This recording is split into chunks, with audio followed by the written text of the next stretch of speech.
G'day mate, 40 here. So I was just listening to an article from New York Magazine on why is everything at Walgreens behind a locked door. And it's talking about the current wave of shoplifting.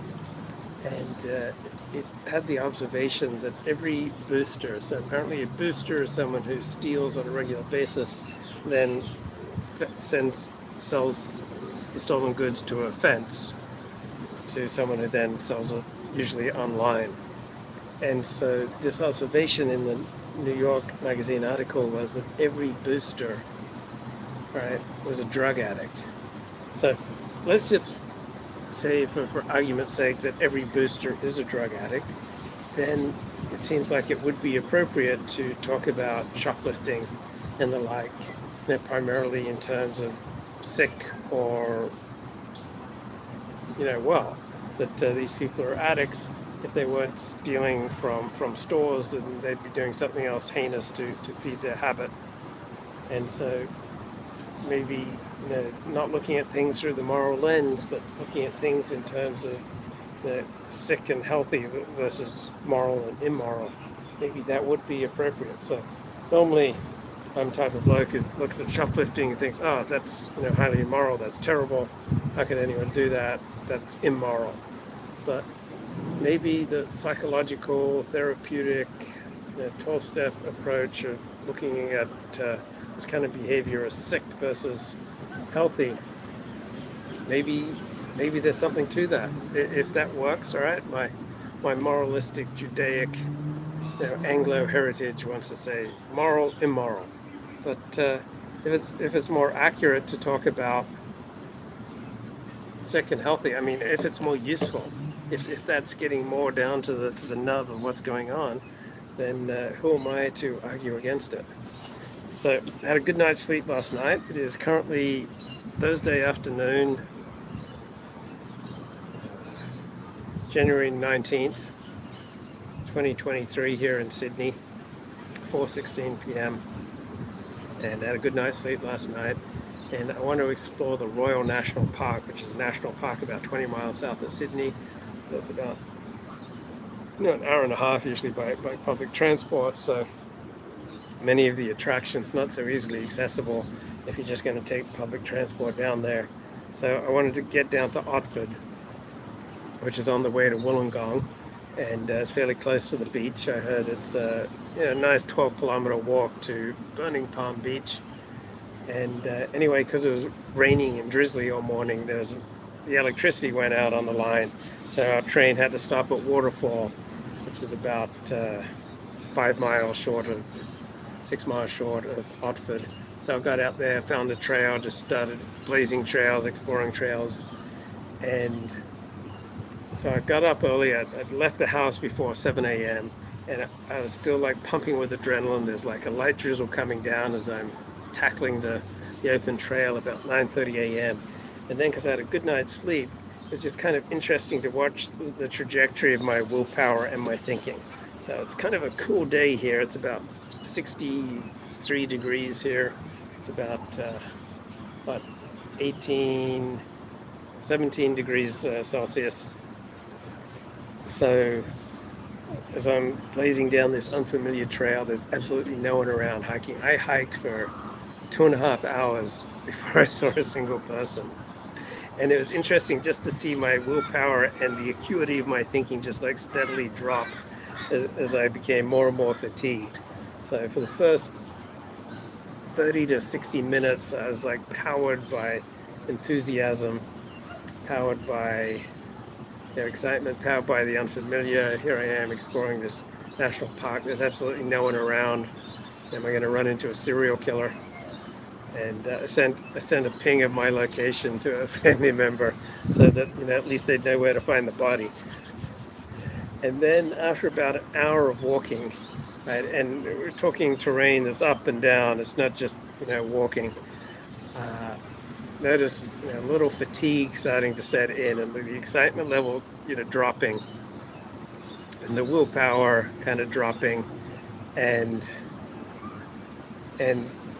I noticed that my thinking was no longer in enthusiasm mode. Wow, this is new and exciting, and this is brave, and I'm blazing a new trail out of waterfall. And I had no idea that this is where I'd be today, but kind of looking around and seeing the bars drop on my phone, so I can't live stream my adventure. And the bars dropping on my phone, and the fatigue setting in, and the willpower is dropping and dropping and dropping. And so that's kind of steadily how it went through the morning. Then I made it to a waterfall about 11 a.m. And I went to like the edge of the waterfall, and I was like, whoa, that's a long way down, and there's absolutely no one around. I haven't seen anyone for 2 hours. So I scoffed down my 5 protein bars, and then I noticed like the willpower's coming back, and a bit of the old enthusiasm coming back, and the thinking's getting sharper and clearer. And then I see a suggestion to another hike. It's only about 3 kilometers, but it's labeled hard. And everything's wet. All right, it's been drizzling all morning, so I'm kind of pushing my way through this wet vegetation. And I've been fired up by my lunch, so you always get more willpower usually after a meal. So I finally pull out my DG gimbal thingy and start recording videos. There's not enough bars to go live. I start recording videos, and I almost make it down to this watering hole, and I see a couple. So I stop my streaming, stop my video recording, and put all my stuff away, go down to the water hole, and there's a couple, and the bloke is from El Salvador. Anyway, his parents are El Salvadoran. His parents and extended family came to Australia in 1989 on refugee status. And apparently there's a whole El Salvadoran community in Sydney, in the western suburbs, and in Brisbane. I didn't know it. I didn't think I'd seen an El Salvadoran or a Mexican or a Central American during my whole 2 months, 3 weeks here in Australia, but apparently there's a whole community, and he's almost never experienced any racism or pushback from Aussies. He's a gym owner. And his girlfriend's a public school teacher who teaches health. So they're a very fit couple. And they brought out the goodies, like they opened up like sliced oranges and grapes, and I was just like, they said they didn't want to carry it out. And then went for a swim in the watering hole. So it's like 60 degrees out. All right, it's about 16 degrees Celsius, 60 degrees Fahrenheit. But I go for a swim in the watering hole because it's just such a classic place, freshwater watering hole. And then as they're making their way back, apparently civilization's only about an hour away on this new direction. So they asked me, how fast of a walker are you? And boy, these two people were fit. I mean, I could not keep up. I mean, they were just blazing trails. But here I am back in Coogee, and on the good side, right, of my stay here in Australia, I haven't been paying for a hotel. Right, just been bludging off people I know. The downside is I often have to be out of the unit for like 8-10 hours at a time. So I'm waiting for the text that says that I can go back in the unit, I can warm up, I can take a hot shower, can get cleaned up, because I've been doing all my hiking in my thongs. So nothing but wearing thongs for the last week or so. I just really enjoy kind of the freedom. My shoes are really worn out, and so the thongs, just really enjoy the freedom. So I've been hiking in thongs, and it's not so bad, mate. Not so bad. It's very pleasant. And it's cold here, so look, no one is out and about. So if it was a warm day, this would be absolutely filled with people because it's summer holidays. So most school kids are off from about December 15th until the beginning of February. So let me know if there's like too much wind distorting the audio quality, and I'll just wrap it up for today. Go on a walkabout, try to get some warmth back into me, and wait for the text which says I can return to the unit, and I can return to feeling like a mensch, have that nice hot shower. Haven't had a shower today. did go for a swim in the watering hole. I had been listening to a lot of Misha Saul podcasts, so he does the Eureka podcast, and he's got a really good Twitter account. Eastern European Jew who lives in Sydney, 32 years old, got three kids, really smart Jewish wife.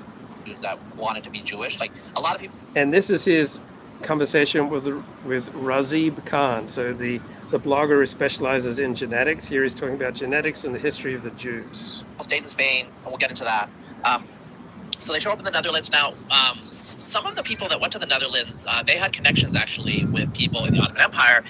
So from a Chinese perspective, all right, all the Abrahamic religions must seem really similar. Oh, Jew, Christian, Muslim. Do those distinctions mean really anything to the Chinese? So he says later on that the Chinese tend to assimilate people, while the Indians would put Jews in their own separate caste. But that was an interesting distinction. Chinese assimilate, Indians put people into a caste. Now, from a Jewish perspective, like as someone who's converted to Judaism, like I see all these different gradations of Jew. But even for a completely outside objective perspective, just knowing that someone's a Jew doesn't really necessarily tell you much. They might be secular, they might be an atheist, they might be Orthodox, they might be Ashkenazi, Sephardic, and Mizrahi. And by and large, those groups don't have much in common, right? So you go to a synagogue with Persian Jews and Sephardic Jews and Mizrahi Jews and Ashkenazi Jews, and they all pretty much stick to their own type. It's kind of like a prison where people divide up by race. And so too with churches, right? Churches, you got Korean, Christian churches in Los Angeles, and Filipino Christian churches, and West African Christian churches. So you have someone like Gracia Mendez Nasi. She's kind of like she's a merchant prince of the 16th century, born in Portugal, raised as a crypto Jew. She spent some time in the Netherlands and also. So a crypto Jew when people have to hide their Judaism.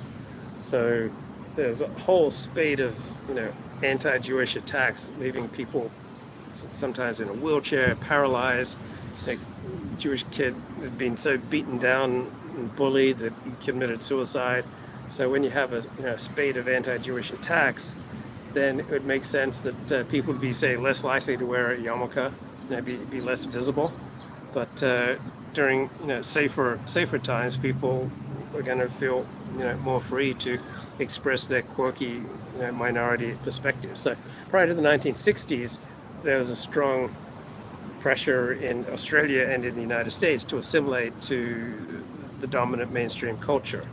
And so Jews, maybe up until the 1950s in Australia, they often didn't want to be known as Jews. They would choose every other euphemism, like we're Australians of the Mosaic persuasion, or we're Australians who just happen to worship in a Hebrew temple, or what are the Israelite, there are organizations that would rarely say Jewish. They'd be like Hebrew this, or Israelite that, or Mosaic this.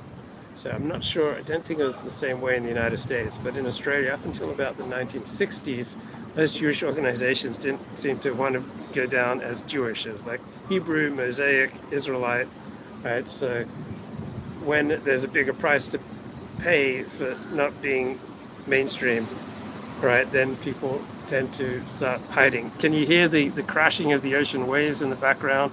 Can you hear the wind? Is it distorting the audio quality? So in the Ottoman Empire. So these families, the Sephardic families, had networks all over the place. And in much of Northwest Europe, they were the first Jewish communities.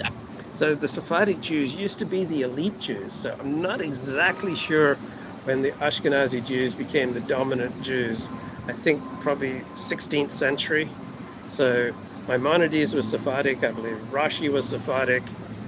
But if you were to tabulate, say, the 100 most influential Jews of the past, say rabbis of the past 300 years, probably no more than like 2 of them would be Sephardic. For the medieval expulsions. So England famously. And if you were to make a list of the top 100 Jews of the past, top 100 rabbis of the past 300 years, I don't think even one would be Mizrahi. So maybe only 2, such as Ovadia Yosef, would be Sephardic. 98, 99% would be Ashkenazi. expelled their Jews, I think in the 1250s or something. A lot of this had to do with the Black Death, and then also monarchs were indebted. You know that, right? That's why So Jews did better than average surviving the Black Death, in part because of Jewish ritual practices of washing your hands before a meal. kicked out of France anyway. But the first Jews that show up in England again, I think in the 1650s, Sephardic Jews show up in London. So a lot of the early Jewish communities were Sephardic. So in Spain itself, there were still crypto-Jewish communities. Most of them assimilated. So Montaigne, the philosopher, had partial Jewish ancestry. So until I got to UCLA at age 21, I never consciously met a Jew, but I'd worked with a Jew that I find out later in the news department at High Cahill Radio. And so I'd probably been around other Jews, but they just never spoke about being Jewish because I grew up in these rural areas where they were more homogeneous, and so there was less of a celebration of multiculturalism. Yeah, like his paternal grandfather was born a Jew, something like that, or a Converso family. St. Teresa of Avila also came out of a family with Converso origins. They were excluded out of large sections of Spanish society, but allowed in others. So the purity of blood rules for Spanish nobility and the Spanish elite come out of the fact that there were so many Conversos, and also some Moriscos. So there were certain times in Spanish history where it was perfectly fine to be Jewish, and Jews could mix at the highest, most elite levels. And then times change and Jews are persecuted or driven out. So there is within Christianity and Islam like a latent, strongly anti-Jewish element, because if there was an anti-Jewish element, then why would you need Christianity or Islam? All right, obviously if you're going to have a new religion that in large part grew out of Judaism, all right, you'd have to sustain reasons why you're not Jewish, why you have developed something beyond Judaism. So there is an inherent hostility in Christianity and Islam, which may or may not be expressed. And so depending on circumstances, that anti-Jewish element can come to the fore. Muslim backgrounds who were coming into Spanish society. But it looks like from the genetic and the genealogical evidence that a lot of these Conversos. So it's kind of interesting sitting here in Australia, because if I had stayed in Australia, it's highly unlikely I would have ever converted to Judaism, because it's much less of a possibility in Australia, because Australia has much more of a homogeneous culture, and so the idea of converting to Judaism just wouldn't be on in Australia. But in America, where we celebrate multiculturalism and diversity, and also Jews are a much more influential and larger part of American life than they are of Australian life. So we're talking Jews are, about 100,000, 200,000 in Australia. So we're talking about way less than 1% of the Australian population is Jewish. While in America, Jews have comprised up to 3% of the American population. So proportionally, there are about 20 to 30 times as many Jews in the United States as there are in Australia. So Jews have 20 to 30 times the influence and the cultural reach, economic reach, political reach in the United States as compared to Australia. So as I just look around here and I enjoy Australia's homogeneous society, high levels of social cohesion, social trust, I also have to be kind of humbled. If I'd stayed here, I probably would not have converted to Orthodox Judaism. And crypto Jews, they went disproportionately overseas because the Inquisition was weaker in the New World. It was weaker in Asia. And so this is a place where they could go for opportunities. So moving to the United States, say from England, it was about a 20 to 30 day voyage. Hey, Holly, good to see you. How are you? So moving to the United States from England in, say, the 17th, 18th century, easier to seek status as a new Jew in LA than in Australia. Yeah, much easier to convert to Judaism in the United States than I assume would be in Australia. It'd be kind of unthinkable in Australia. But moving to the United States from England in the 17th, 18th century, it'd take about 20 days, 25 days by sail, while sailing to Australia would take 80 to 90 days. It's the tyranny of distance. And then when you started getting faster and faster ships, okay, it'd be the difference between 5 or 10 days from England to New York versus 40 days, 50 days to Australia. So we're much more remote here. It's just an enormous country, and so the further you have to go, right, the less likely you are to do it. That's why so many more immigrants move to the United States rather than Australia. And also with conversion, the more difficult it is, the more challenging it is, the more it takes you out of your habitual ways, the less likely you are to do it. So I think one reason that my conversion stuck as opposed to many converts to Judaism is that it's psychologically very amenable to me. I really enjoy Jewish warmth, Jewish emotional openness, Jewish intensity, Jewish competitiveness. Like I really like the life of being Jewish. While I know for many other converts to Judaism, they get through the process and then their commitment and excitement and interest in all things Jewish starts steadily dropping off. And so usually people will convert to Judaism for reasons of marriage. And then if that marriage runs into trouble or if they divorce, then they just completely abandon being Jewish. So you can be married to a Jew for 20 plus years. I mean, David Brooks' second wife, right? She converted to Judaism, I think, for him. Is she still a practicing Jew? Question mark. I don't know, but I know women who've converted to Judaism to marry a Jewish man, and then after the marriage ends and the children leave home, so after 25 years living as a Jew, living as a traditional Orthodox Jew, they will completely walk away from it because the primary reason they did it was for the marriage and then to raise the kids in a coherent home. Then once the kids go and the marriage goes, they no longer see sufficient reason to be Jewish. Asia. And so this is a place where they could go for opportunities because their opportunities were restricted in Spain. And I think this is actually analogous to what you would see in Europe in the 19th and early 20th centuries when a lot of Ashkenazi Jews left for the West. So there's such a high quality of life here in Sydney, but if your burner is primarily burning on ambition, right? If you want to get away from tall poppy syndrome, you want to just be all you can be, if you really want to go for the gusto, then the most ambitious Australians are very likely to move to the United States. The West, they left for America, they left for England, because their opportunities were restricted. Like they could only go so far unless they became totally Christian, right? And so there is a fair amount of circumstantial evidence of cultural survivals in parts of the New World, in particular villages and domains, kind of out of the way, like weird places like in the mountains of Ecuador, So when Jews move, say, from Poland to Germany, their Judaism changes significantly, right? It becomes more assimilated, they get more secular education, they develop better relations with the non-Jews than they suffered, say, in Poland.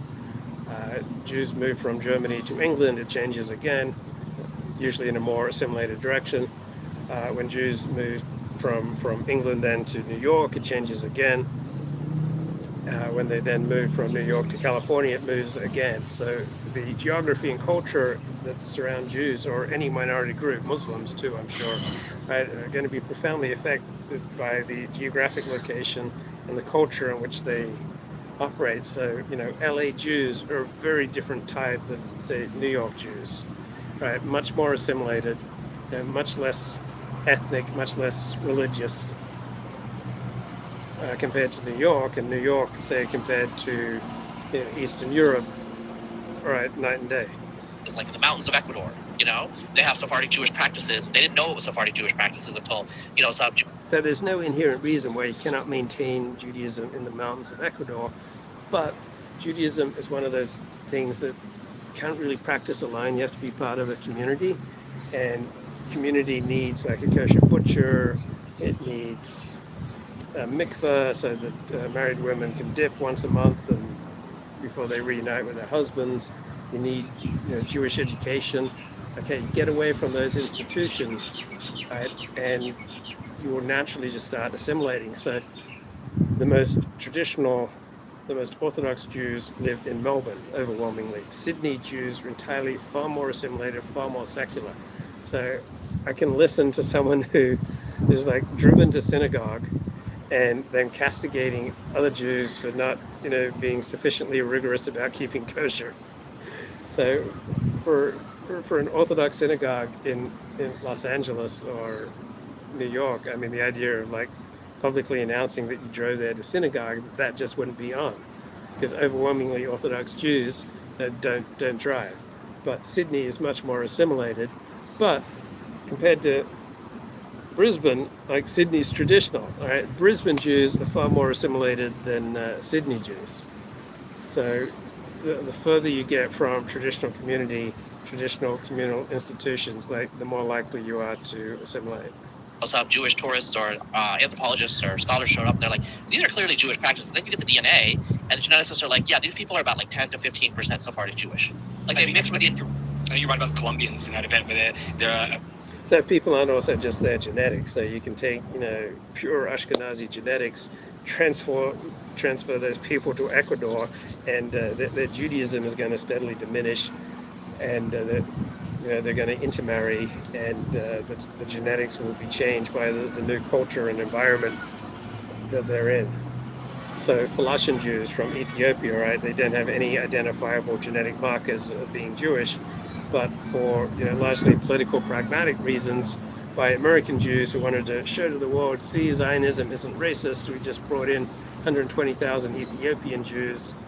All right, Israeli Jews not so thrilled about the importation of 120,000 quote-unquote Falashan Jews who have zero genetic Jewish markers. Israeli Jews not thrilled by that importation, but American Jews were really thrilled. See, Jews aren't racist, Israel's not racist, Zionism isn't racist. We just discovered, celebrated, imported 120,000 African Jews.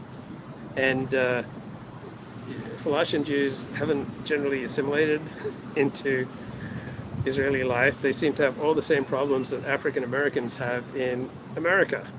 Right? They listen to rap music, they have high rates of crime, low rates of educational attainment, very high rates of poverty, enormous rates of living off government assistance, not exactly breaking academic and cognitive records. So overwhelmingly, Falashan Jews from Ethiopia haven't assimilated into Israel, don't usually marry regular, Ashkenazi Israelis. So you take Ashkenazi Jews and Falashan Jews, virtually nothing in common. Where there are large swaths of like rural Colombia that are like 10% Jewish or something like that. Which is amazing. When I was in Costa Rica, and I went to the local Ashkenazi synagogue out of kind of curiosity, and it's actually a beautiful synagogue in San Jose. And I went to dinner at some of these families' homes, and they've got they're very well aware of that dynamic in Costa Rica, and they call them Maranos in Costa Rica, where you have these kind of.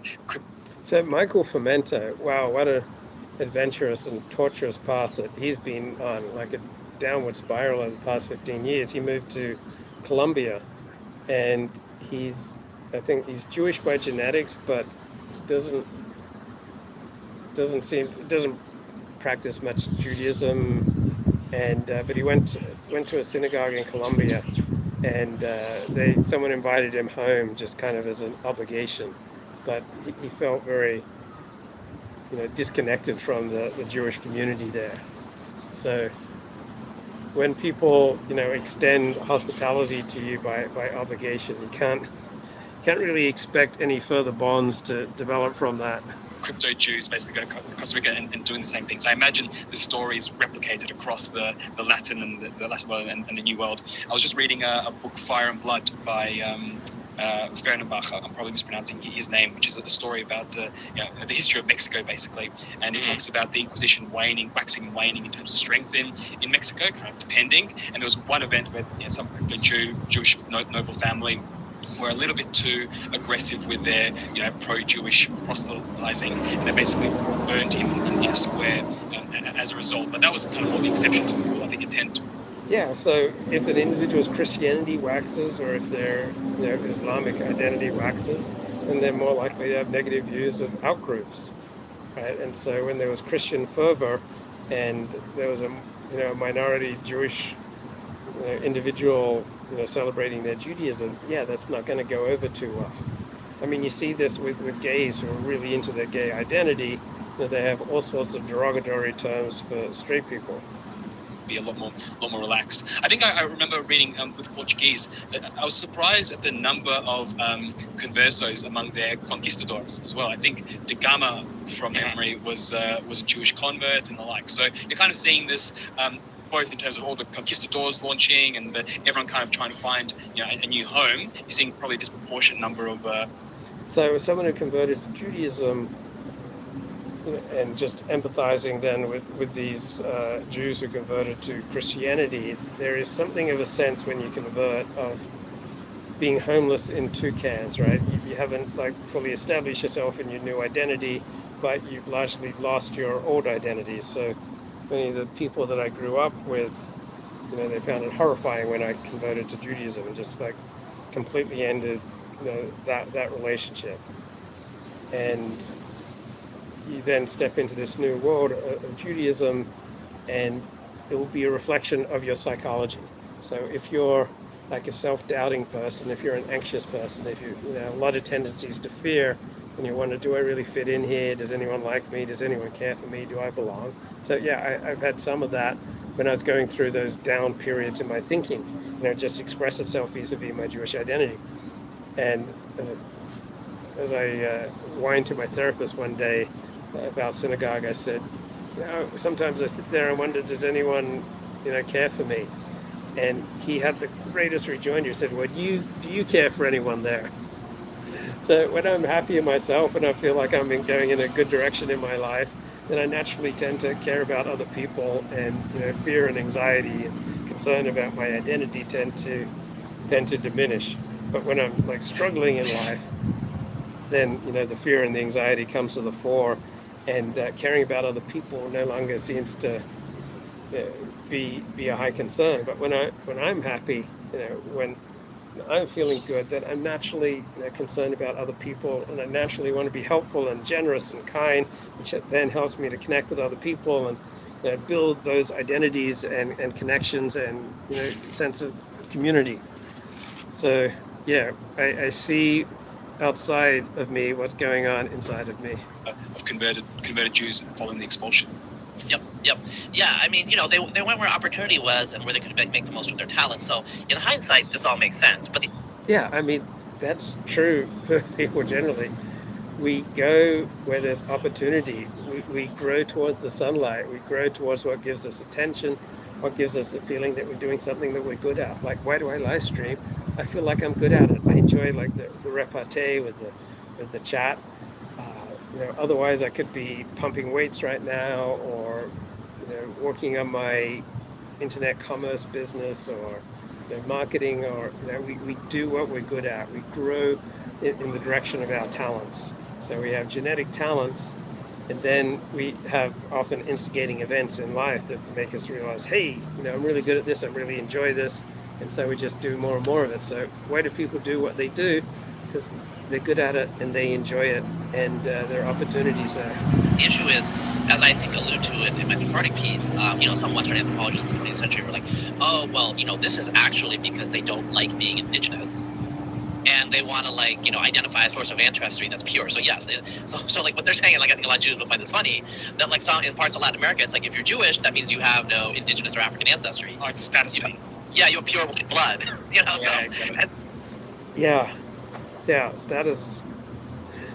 That's like the great driver of people that gets the least attention in polite conversation. Like, who is going to come out and admit how much they strive for status?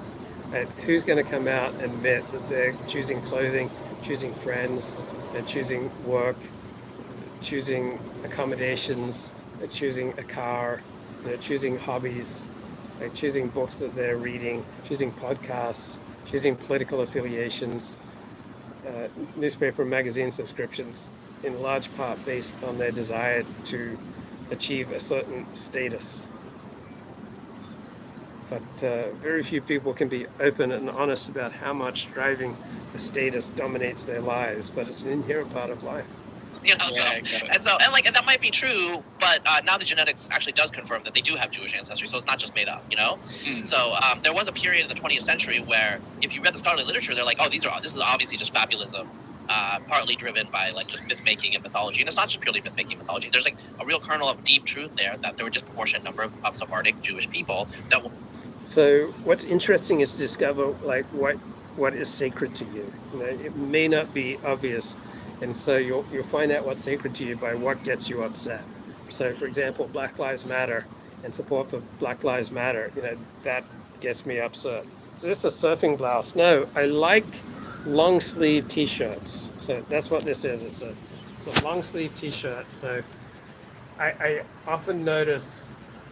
You know, I live in LA, and often it's a little too cool to just wear a T-shirt, but it is too warm to wear a sweater. So what do you wear when the temperature is, say, between 62 and 70 degrees? Like, I do not like being cold. Like, I would rather be a couple of degrees too warm than to be cold. So I find like a long sleeve T-shirt just essential. So when I'm working in office buildings, all right, let's say they've got the thermostat at 70 degrees or something, just wearing a dress shirt, I feel cold. So a dress shirt and a very classy long sleeve T-shirt like this, I think, is just the clothing statement I want to make to achieve, you know, the appropriate level of social status. So it's hard to find a really classy long sleeve T-shirt. A lot of them don't look good, but I think this is, you know, kind of, you know, kind of flattering. It, you know, demonstrates the tremendous physical brute strength that lies just underneath this sheer fabric. So I think it's sending out the right message. That went to the New World and were involved in the Spanish and Portuguese colonial efforts, and also. You know, as I mentioned in my piece about Sephardic Jews, they've been in North America. You know, they've been in the United States of America, the greatest country in the world. You know, since 1650. You know. Okay, so when he says here, look for fishing shirts, mate. Okay, thanks for the tip. So when he says United States of America, greatest country in the world, all right, he's not talking spiritually or morally, culturally. He's talking just in terms of brute power. Now, America is the most dominant country financially, militarily, culturally, right? Just in terms of brute power, the United States has been like the greatest country in the world for many decades. So the United States effectively became the richest country in the world in the 1880s, and it effectively became the most dominant military power in the world after 1945. Culturally, America also became the most dominant cultural power after probably the 1940s. So Germany was the most dominant cultural power up until about 1932. Germany was also the dominant academic power in the world until about 1932. After the 1940s, America's been the dominant power in the world culturally and in terms of academia. Almost all the world's greatest universities are in the United States. The Dutch period, Sephardic Jews have, and they were the dominant Jewish community during the Revolution. They're the Jewish community that created the first synagogues, the George Washington addressed in terms of, like, you know, praising them for their religion and their beliefs and saying that they're welcome in this country, it's a tolerant country. They were the dominant Jewish community culturally, probably up until like the 1860s or 70s at the earliest. Even though German Jews, you know, Jews from Europe, Central Europe, German Jews, because like the Eastern European Jews really didn't come until later, were probably numerically dominant by the 1840s. Sephardic Jews like Emma Lazarus, who you know, wrote the poem that's associated with Statue of Liberty, and then also David Yulee, who was a senator, I believe, from Florida, and then Judah P. Benjamin, I think he was. Okay, chat says paper clips might have helped. Paper clips might have helped what? What do you want me to do with the paper clips, mate? Louisiana. You know, I think one of them was half Sephardic, the other one was full Sephardic. In the 1850s, these are the most, you know, these are the first political Jews in the United States in terms of Jewish men of politics, right? And they're Sephardic Jews. And then we have Supreme Court. So when there were relatively few Jews in the United States, the Jews did not try to throw their weight around politically. All right, Jews were not tremendously politically involved. But when millions of Jews came in from Eastern Europe in the late 19th century, then Jews became much more politically active. So we do that which we're good at. We do that which we excel at. We we wield power when we have the power. When we don't have power, when we're just a tiny minority, then we're not going to try to throw our weight around politically. Same with Muslims. When Muslims are less than 2% of the population of a country, they don't tend to be politically active or politically disruptive. But as the percentage of the population climbs, then these minority groups start becoming much more assertive. So there's never been a country where Jews comprise, say, 5% of the population or more, where the country just hasn't been torn in two by quote-unquote anti-Semitism or just simply group conflict. Because when Jews can comprise, say, 5% or more of a population, then they can effectively form a nation within a nation. So too with Muslims. Whenever Muslims attain 5% or more of a given population, then there's tremendous cultural conflict because Muslims then form a nation within a nation and they become increasingly assertive. So tiny, defenseless group does not tend to be assertive. But when you have a growing group that starts to dominate whole communities, right, it will become much more assertive and distinctive. Of politics, right? And they're Sephardi Jews. Then we have Supreme Court Justice Benjamin Cardozo in the 20th century. We think in the United States of Jews and Judaism as Germany, Poland, Russia, Eastern Europe, and that's demographically true. But Sephardi Jews were here early, and the further back you go, the more they are a thing in terms of the history of Jews in the United States. It's funny, just in the way earlier So almost all high-achieving Jews are Ashkenazi. It's just overwhelming. It's like if you take, say, the most influential, the most famous, the highest achieving, the richest 100 Jews of the 20th century, you'd find that 98% would be Ashkenazi.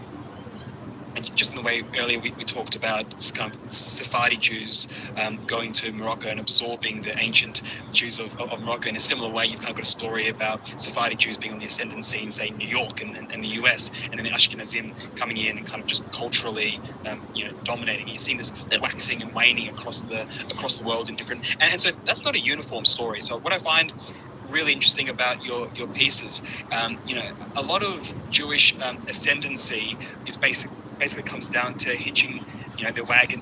What's the translation of which word, mate? Which word do you want translated? To an ascendant peoples at the time. So they ascended with the Ottomans, and then the kind of Ottoman Jews descended with the Ottoman kind of empire, and then Jews happened to be in Brazil, and they made their way to New Amsterdam and now New York, and happened to kind of arise with an ascendant US. And then it kind of works the other way, where you've got forgotten Jewish communities that basically disappeared in the East because they failed to kind of ride those currents. And so do you want to kind of paint a picture of that, the kind of ascendancy and then the kind of disappearance of various Jewish communities, which people don't focus on as much?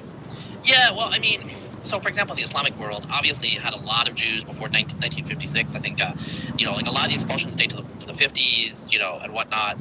So these Jewish communities, before 1500, almost certainly the majority of the Jews in the world lived in either Spain or the Islamic world, the vast majority, right? So these were communities that had a certain status, and they also, as I said earlier, they served as go-betweens up until about 1000 AD or so. There's this Radhanite Jewish community that was probably originally based out of Persia. Yeah, I'm thinking about Nathan Kaufman's default hypothesis used to explain Jewish influence. That much of it's high average Jewish IQ, part of it is geography, part of it perhaps is a particular temperament, that there are certain personality types that are more likely to achieve success in the world. And then I think a large part of Jewish influence would be that they're located in the United States. So the United States is the dominant great power in the world. And so Jews in the United States, they are going to punch above their weight in terms of world cultural, economic influence, because they're part of the most powerful nation in the world. So Jews are particularly concentrated in New York City, which is, I often hear talked about as the greatest city in the world. So if you're a large, substantial part of the greatest city in the world, you're very likely to punch above your weight in terms of economic, cultural, and political influence. Persia, their trade networks went all the way from Italy to China, and so during the high tide of Islam, Jews were we would call them a subaltern community, but they had a role And as dhimmis, they were protected even once if they paid tax. And so obviously they were subject to periodic persecution, but in general they were tolerated, and they used that toleration to their benefit. Whereas Europe in the early Middle Ages, the late Dark Ages, let's say between like 750 and 1100 or so, was kind of a backwater. So Ashkenazi Jews really only developed in the past 1,000 years. So we don't have any evidence of like Ashkenazi Jews 2,000 years ago. But I think the most recent theories is that some Jewish traders moved from Iraq to Italy, and then they reproduced with Italian women, and then they moved north into Germany. So Ashkenazi means, I think, from Germany.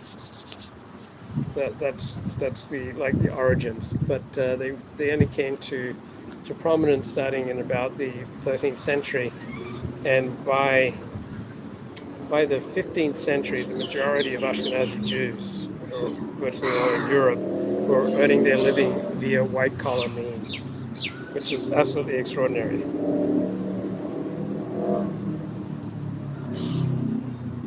100 or so was kind of a backwater. The Ashkenazi Jews, they were doing their thing, but really, they're only important in hindsight. He's brilliant, but if the Ashkenazim had not become like 80-90% of the world's Jewry by the 20th century, I don't think Rashi would be as important, honestly, as compared to some other rabbis. What's fascinating that... Oh, whoops. Maybe Rashi was Ashkenazi, not Sephardic. Sorry. Rambam, Maimonides, is a towering figure in Judaism, obviously, and he's Sephardi, which I didn't fully appreciate, I think. Yeah. So Jewish descent used to be patrilineal through the father in ancient times, and then in all the chaos around 2,000 years ago with the Romans, the two wars with the Romans, a lot of Jewish women got raped, and so the Talmudic rabbis changed Jewish descent to matrilineal. But apparently 2,500, 3,000 years ago it was patrilineal. Then during times of rape, mass rape of Jewish women, Jewish descent was changed to matrilineal through the mother. So you're Jewish if you're born of a Jewish mother, or if you convert through an established Orthodox Jewish local, which is what I did. Yeah, and so he was, his whole life story was about decline also. So, the Sephardic Golden Age, the ornament of the world, actually was, earlier. It wasn't in 1492. Like by then, there'd already been waves of massive persecution and mass forced conversions a century earlier. The Jewish community of 1492 was a rump community. A lot of people were already conversos, were already descended from Jews. So I often get the question, what does Judaism say about X? And Judaism says so many different things about X. Okay, so certain time period it was just patrilineal descent, and then a different time period is matrilineal descent. And then we get the rise of Reform Judaism in the past 200 years, which went back to either patrilineal or matrilineal descent. So if either of your parents is Jewish, then you're Jewish is according to the Reform conception. So like Doctrine of the Messiah, all sorts of different perspectives within the Jewish tradition on how Jews produced a systematic theology like the Protestants. So Judaism was approximately 3,000 years old before it produced its first work of systematic theology, which was the 13 Principles of the Jewish Faith according to Maimonides. So Christians were already killing each other over systematic theology in the first 200 years. So right from the birth of Christianity, they were producing systematic theology. In the first 300 years of Christianity, like all sorts of different creeds. Like Judaism was approximately 3,000 years old before it produced a systematic theology, and then it's largely been ignored, right? Jews almost never talk about theology. It's not an important issue. A lot of Jews thought, who the hell is Maimonides to come up with a, code of Jewish belief? So systematic theology plays virtually, no important role in Judaism. So there are various rabbis who have propounded systematic theological concepts. Just doesn't hold any weight how Judaism is practiced. So when Christians talk about God, they talk about God in terms of systematic theology. When Jews talk about God, they'll talk about God in terms of stories. And its really, really brilliant phase was near the end of the Umayyad Caliphate of Spain of the 900s into 1000s. There were some persecutions in some of the Taifa states, these Islamic principalities. But one thing about political fragmentation is there's opportunities for groups like Jews that are escaping persecution, because there's always some place that will take you, right? And so there was a period of philosophical inquiry, engagement with the outside world. So that's one thing about the Sephardi Jews that. No, there's not always a place that someone will take you, such as during the 1930s, right? There are countries that were throwing Jews out, and there are countries that said, we don't want Jews, or only a very limited number. So no, there's not always another country that will welcome you. Just like you can get fired from a job, and it may take quite a while before you find your feet in a new employment. So that's one thing about the Sephardi Jews that's notable, is for a period of several centuries, they were engaged with the outside world. They were engaged with Muslims, with Christians in these Islamic states. And so they were. So during periods where the outside world is friendly and amenable to Jews, Jews are going to be much more likely to engage with the outside world. When the outside world is hateful towards Jews, Jews will turn within. And so they were part of the culture of Iberia, as opposed to simply like a sealed off ghetto culture, which, to be frank, is what the Ashkenazi were for most of their history in Northern Europe. And so someone like Maimonides, he introduced Aristotelian thought, into the mainstream of Jewish thought and theology. And that's because he himself was educated as a man of the world and not just a Jew. He was a child of Al-Andalus. Okay, the unit is open. I can go take a hot shower and feel like a mensch again. Bye bye.